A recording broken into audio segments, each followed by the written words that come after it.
I am Dr. Chrystal Johnson, Associate Professor of Social Studies Education at Purdue University. When we look at the NAEP 2022 history scores for grade 8 students, we notice that the scores declined by 5 points compared to 2018 and 9 points compared to 2014.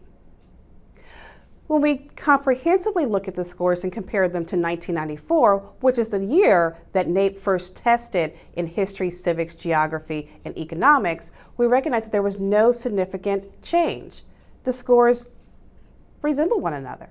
They look the same. And so one can add or basically suggest that we reverted back to where we began in 1994. But interestingly, when we look across school types, we recognize that there was no significant change in scores in 2022 and 2018 when it came to charter schools.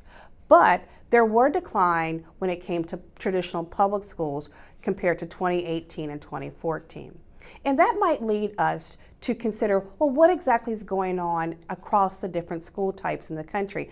And that could be something that policymakers, teacher educators, and the profession writ large can begin to examine.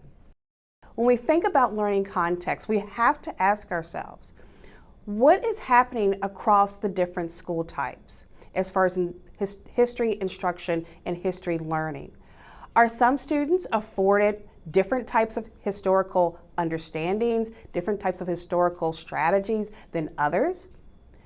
And that's what we have to begin to address.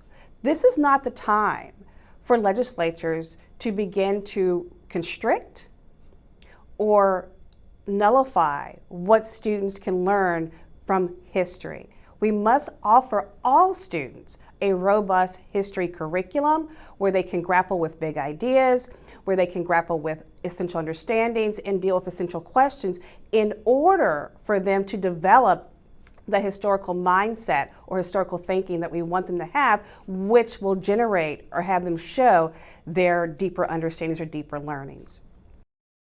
From an analytical standpoint, we can't use the NAEP history data to establish a trend. Okay, these provide snapshots every 4 years. Unfortunately, the NAEP history test is only given every 4 years. But what it does provide for us is an understanding of where our students are at this particular time and what we can do as educators, teacher educators, and policymakers to ensure or enhance our students' learning opportunities when it comes to history.